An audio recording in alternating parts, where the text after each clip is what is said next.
হযরতে মূসা আলাইহিস সালাম ওই সময় বনী ইসরাইলের লোকেরা মূসা আলাইহিস সালামের কাছে একটা খুনের বিচার নিয়ে আসে। কিসের বিচার? হত্যার বিচার, খুনের বিচার। মানুষ একজন ভাতিজা তার চাচাকে খুন করছে সম্পত্তির জন্য। এখনো আছে না নাই? এগুলো আগেও ছিল। তার মানে বদমাইশ আগেও ছিল, এখনো আছে। চাচাকে খুন করার পর ওই চাচার লাশটা আরো একটা মানুষের বাড়ির সামনে রেখে আসছে। একে তো খুন করছে, লাশটা আর একজন শত্রুর বাড়িতে রেখে আসছে। তার মানে এক ঢেলে, জোরে বলেন, এই শয়তানগুলো আগে থেকে আছে। এখন এরকম শয়তান আছে না নাই? একজনকে মারছে আর একজনের বাড়িতে লাশ রেখে আসছে। মানে ওই উনি চাচ্ছে যে সাপও মরে যাবে, লাঠিও ভাঙবে না, দুইজনই শেষ। এখন যার বাড়ির সামনে লাশ পাওয়া গেছে সবাই তো তাকেই হত্যাকারী বা খুনি বলে ধরছে। এখন মূসা আলাইহিস সালামের কাছে গেছে এই বিচার। মূসা আলাইহিস সালাম বিচার করবেন। আল্লাহ তাআলা আগে অনেক সাহায্য করেছেন বনী ইসরাইলের জাতিকে, মূসা আলাইহিস সালামকে। আল্লাহ তাআলার কাছে দোয়া করলেন, আল্লাহ আমি যদি এখন এদের মধ্যে সত্য বিচার না করতে পারি তাহলে তো এরা আমাকে নবী বলে মানবে না। তো তুমি আমাকে সত্য বিচার কিভাবে করবো, আসলে খুনি কে, এটা কিভাবে ধরবো, তুমি আমাকে একটু বলে দাও। আল্লাহ তাআলা তখন বললেন, মূসা তাদেরকে বলো একটা গরু জবাই করতে। এই যে গাভী, আল্লাহ কিন্তু প্রথমে বলছিলাম শুধু গরু জবাই করে দাও। সেই গরুর এক টুকরা গোশত নিয়ে ওই লাশের গায়ের সাথে লাগানোর সাথে সাথে লাশটা জীবিত হয়ে তাকে কে মারছে সে বলে দেবে। সুবহানাল্লাহ। এর চাইতে সত্য বিচার আর হয়? যাকে মারছে সেই বলতেছে। তো এইরকম পদ্ধতি আল্লাহ তাআলা বলে দিলেন। আল্লাহ তাআলা যখন বললেন, হযরতে মূসা আলাইহিস সালাম বনী ইসরাইলের মানুষদের সামনে গিয়ে বলছেন, তোমরা একটা গরু জবাই করো, সেই গরুর এক টুকরা গোশত নিয়ে লাশের গায়ের সাথে লাগাবে। ওয়াইদ কাতালতুম নাফসান ফাদারাতুম ফিহা ওয়াল্লাহু মুখরিজুম মা কুনতুম তাকতুমুন। আল্লাহ তাআলা বললেন, স্মরণ করো ওই সময়ের কথা যেই সময় মূসা আলাইহিস সালামের জাতিকে অর্ডার করা হয়েছিল একটা খুনের বিচারের জন্য। একজন একটা গরু জবাই করে তার এক টুকরা গোশত ওই মানুষের লাশের গায়ের সাথে লাগানোর জন্য।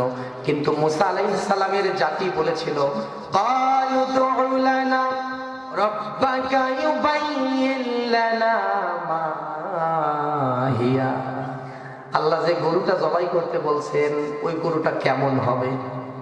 আল্লাহর সাথে প্রশ্ন, নবীর সাথে আল্লাহর সাথে প্রশ্ন। বনী ইসরাইলের একটা অভ্যাস ছিল, আমি সময় থাকলে বলতাম, তারা এত অবাধ্য জাতি ছিল, শুধু আল্লাহ রাসূল মূসা আলাইহিস সালামের সাথে মশকরা করত এবং আল্লাহকে বেশি বেশি তারা প্রশ্ন করত।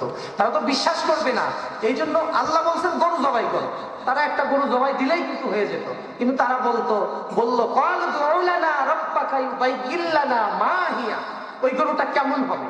মানে মূসা আলাইহিস সালামকে একটু ঝামেলা দেবে, প্যারা দেবে। এরকম মানুষ এখনো সমাজে আছে না নাই?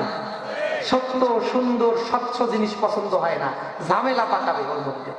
তো ওরা ওই ঝামেলা পাকালো। আল্লাহ তাআলার সাথে ঝামেলা করার পরিণাম আল্লাহ তাআলা এমন গরুর নাম বলে দিলেন, এমন একটা গরু তাফসীরের মধ্যে এসেছে, পিট কালার টাইপের একটা গরু, যেই গরু কখনো হাল চড়ায় নাই, যেই গরুর গায়ের কোনো খুদ নাই, যেই নিখুঁত একটা গরু, তার বয়স কত হবে এরকম এমন এমন বর্ণনা দিলেন।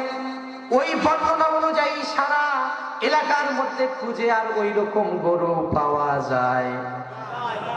গরু পাওয়া যায় না। ঝামেলা আছে না নাই?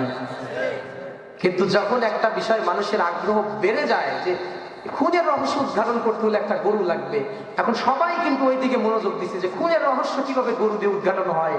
এখন সবাই মিলে সেই গরু খুঁজতে লাগবে। তারা যেরকম আল্লাহর সাথে চেষ্টা করেছে মশকরা করার জন্য, আল্লাহ তাদের সাথে একটু মশকরা করে দিয়েছে। শেষে একটা গরু পাওয়া গেল, ওইরকম একটাই গরু। ওই গরুর মালিক বলছে, আমার গরু আমি দিব। ঝামেলা আছে না নাই? গরুওয়ালা গরু দিবে না। মূসা আলাইহিস সালামের জাতি বনী ইসরাইল বলছে, তোমার গরু আমাদের লাগবেই, যত মূল্য তুমি চাও তোমাকে পরিশোধ করব। গরুওয়ালা বলছে আমার গরু দিতে পারি, একটা শর্ত আছে, গরুকে জবাই করে গরুর মাংসগুলো বের করে নিবা, আর গরুর যে চামড়া আছে পুরা চামড়া তোমরা স্বর্ণ দিয়ে ভরে দিবা।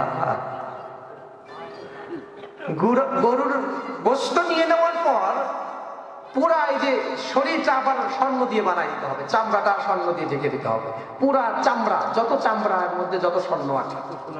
কিঞ্চর, আর হাদিসে এর ভাষা, এর নাম হলো, আরবি নাম হলো কিঞ্চর, মানে ওই গরুর চামড়ার মধ্যে যত স্বর্ণ আছে।